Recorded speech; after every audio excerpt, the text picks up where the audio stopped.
Halo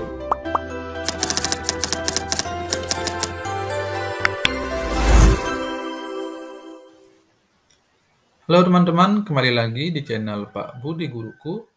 Pada video kali ini, saya kembali menjelaskan cara menentukan ide pokok pada paragraf.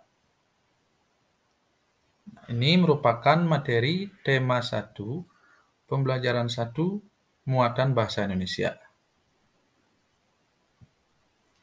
Nah, yang menjadi pokok materinya yang pertama, menentukan ide pokok suatu paragraf. Kemudian, contoh menentukan ide pokok dalam suatu paragraf.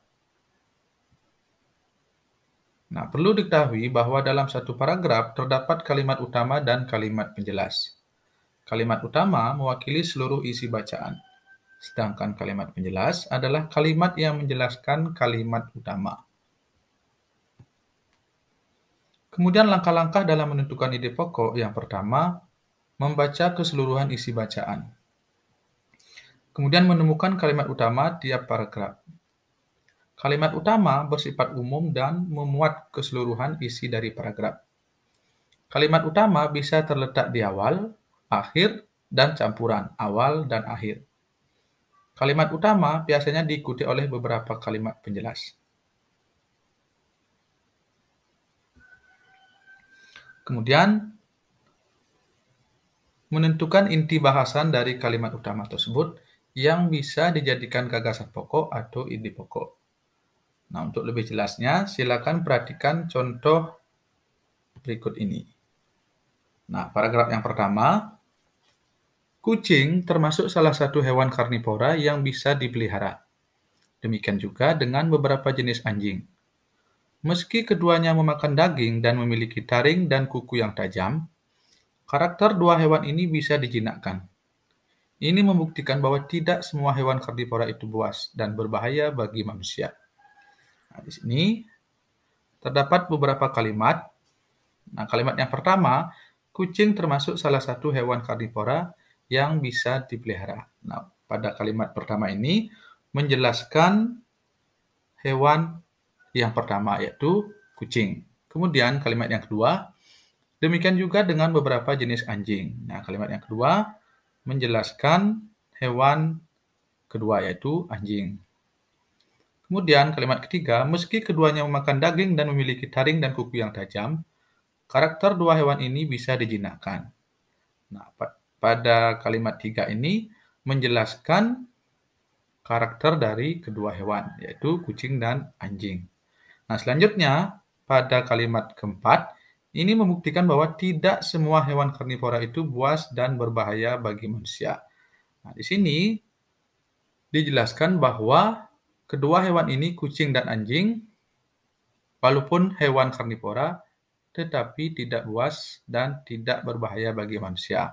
Nah, jadi dapat disimpulkan bahwa kalimat 4 ini merupakan kalimat utamanya. Kemudian kalimat 1, 2, dan 3-nya merupakan kalimat penjelas. Nah, setelah didapatkan kalimat utamanya, yaitu ini membuktikan bahwa tidak semua hewan karnivora itu buas dan berbahaya bagi manusia, kemudian tentukan ide pokoknya, sehingga didapat ide pokok tidak semua hewan karnivora berbahaya bagi manusia. Nah, itu contoh untuk ide pokok yang kalimat utamanya berada di akhir paragraf. Nah, kemudian contoh yang kedua, kecelakaan yang melibatkan bus dan truk di Jalan Negara Gilimanuk menimbulkan kemacetan panjang sejauh 1 km. Kecelakaan ini terjadi karena supir truk sedang mabuk akibat mengonsumsi minuman keras sebelum berkendara. Ketika berada di Jalan Negara Gilimanuk kilometer 20, bus melaju dari arah yang berlawanan, sementara truk justru berpindah haluan dari jalur kanan dan seketika kecelakaan hebat terjadi. Posisi bus mengguling ke tengah jalan sehingga tidak bisa dilewati kendaraan yang melintas. Nah, pada paragraf 2 ini bisa kita lihat kalimat 1, yaitu kecelakaan yang melibatkan bus dan truk di jalan negara menimbulkan kemacetan panjang sejauh 1 km. Nah, ini dapat disimpulkan bahwa kalimat 1 ini atau kalimat yang pertama ini merupakan kalimat utama dari paragraf 2 ini. Kemudian kalimat selanjutnya, merupakan kalimat penjelas yang menjelaskan kalimat utama ini. Sehingga ide pokok dari kalimat utamanya itu atau paragraf keduanya adalah kecelakaan bus dan truk menimbulkan kemacetan sejauh 1 kilometer.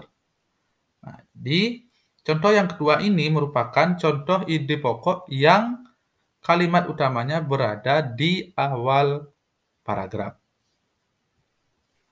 Nah, demikian cara menentukan ide pokok dan contoh paragrafnya. Semoga bermanfaat. Jangan lupa di-subscribe, kemudian share video ini sebanyak-banyaknya. Terima kasih.